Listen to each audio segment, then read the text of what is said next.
person says, we shouldn't be paying for people addicted to drugs when they made that choice. People that have diabetes and cancer didn't make that choice. So until we're paying for that stuff, we shouldn't pay for the people that are on drugs.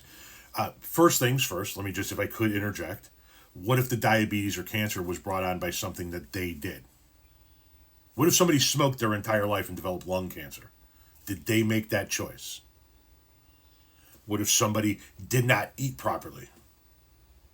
Now, I'm not a diabetic, but what if I developed diabetes and it was a result of the fact that I just slammed Mountain Dew my whole life and ate a bunch of sweets and didn't really take care of myself? It would be something that I did, right? Similar to what you're saying that the people that did drugs are. And I'm not necessarily disagreeing with you, right?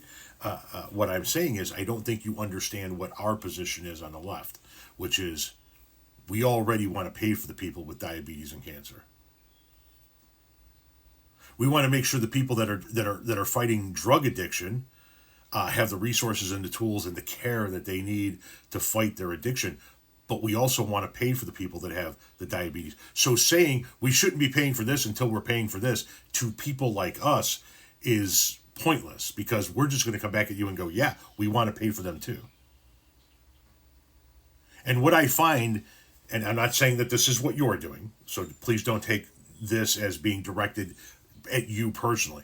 But what I find from a lot of people who make these arguments over the course of time is that they will come in and say something to the effect of, and this is not what you said, but say something to the effect of, we should be paying for people that have cancer and diabetes. And we shouldn't be paying for people that are addicted to drugs. And then whenever I respond with, okay, so then when do we start paying for the people with diabetes and cancer? They're always like, no, socialism, communism, Kenyan Marxism, we can't have that. Well, you just said you wanted to pay for the people with diabetes and cancer. Once again, I'm not talking about you, I'm talking about other people.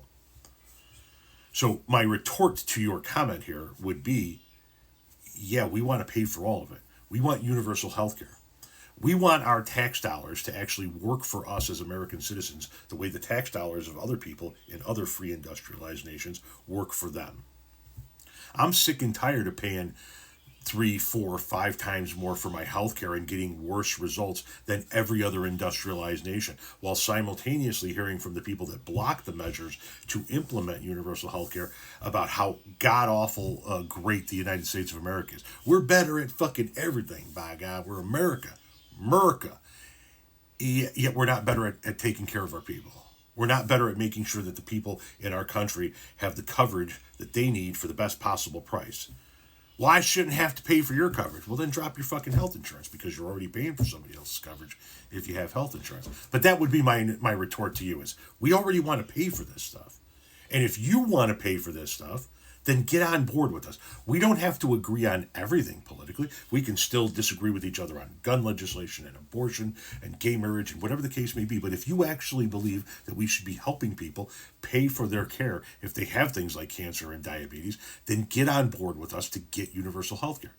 Because if there's one thing that could be passed in this country that would have the greatest positive impact on everybody in the country, it would be universal health care. It would cover everybody immediately. It would do away with the expensive cost of healthcare that drives people into bankruptcy. It would stop shackling people to their jobs and drive entrepreneurial spirit, because people would not be afraid of branching out and starting their own company, which many people currently are afraid to do because they need the healthcare.